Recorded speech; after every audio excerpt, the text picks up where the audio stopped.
Assalamualaikum, encang-encing, nyak babeh, kali ini Jaring Channel akan membahas sejarah tentang lenong Betawi, yang mungkin kita semua belum mengetahui sejarah dari lenong dan asal-usulnya, jadi kali ini Jaring Channel akan membahasnya, simak dan tonton sampai habis ya.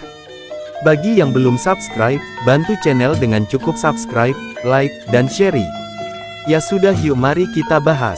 Lenong dikenal sebagai perpaduan antara kesenian gambang kromong dan lawakan. Konon, istilah lenong diambil dari nama pedagang China, Lian Ong. Menurut cerita rakyat, Lian Ong biasa menggelar pertunjukan teater yang kini disebut lenong. Bertujuan menghibur masyarakat dan keluarganya. Berikut penjelasan lebih lanjut tentang lenong.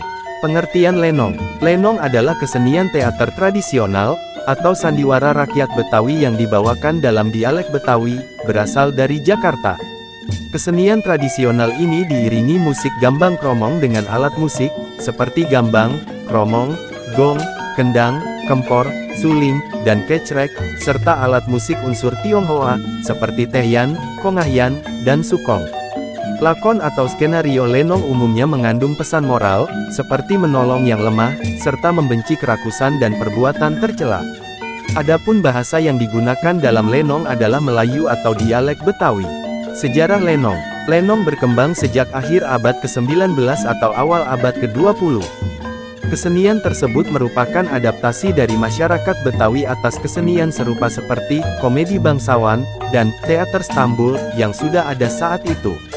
Bang Taufan, seniman Betawi, menyebutkan bahwa lenong berkembang dari proses titrisasi musik gambang kromong, dan sebagai tontonan sudah dikenal sejak 1920-an.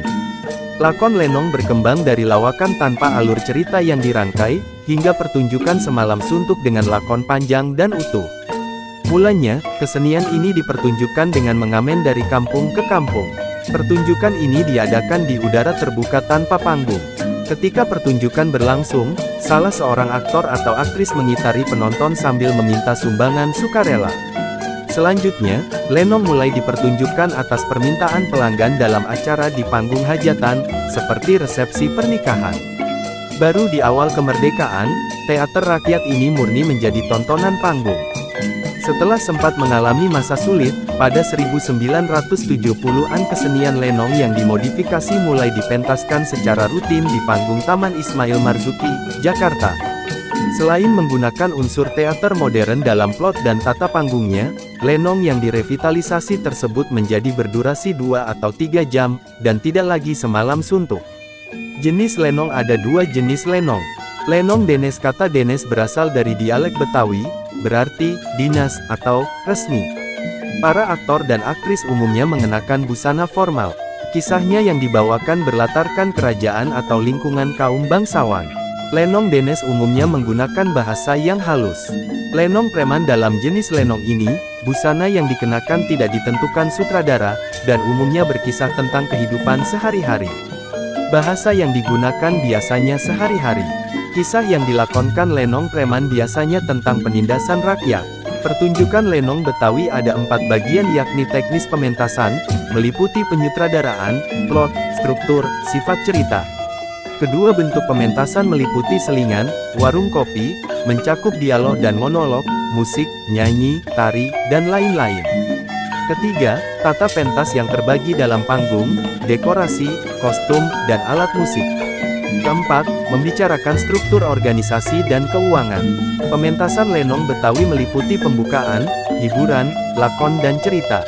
Acara pembukaan diisi dengan lagu-lagu irama gambang kromong pada pukul 21.30. Pementasan lenong baru dimulai pukul 22 dan berakhir saat sebelum azan subuh. Alur cerita dibagi 3 pokok, yakni dari Perama merupakan pendahuluan yang akan mengantarkan cerita, grip kedua merupakan pertemuan 2 kelompok yang bermasalah, dan grip ketiga merupakan pemecahan masalah. Adapun anggota semuanya terdiri dari panjak pemain lenong, ronggeng, penari, bador, pemusik, pendekar, dan sutradara. Adapun fungsi sosial lenong Betawi adalah sebagai sarana hiburan dan sekaligus pendidikan pada masyarakat. Jadi itulah sejarah lenong. Terus ikuti Jaring Channel berbagai konten video yang menarik, edukasi dan bisa menambah wawasan serta pengetahuan kita. Jangan lupa nyalakan lonceng notifikasi, agar tidak ketinggalan video berikutnya. Terima kasih telah menyimak dan menonton sampai habis.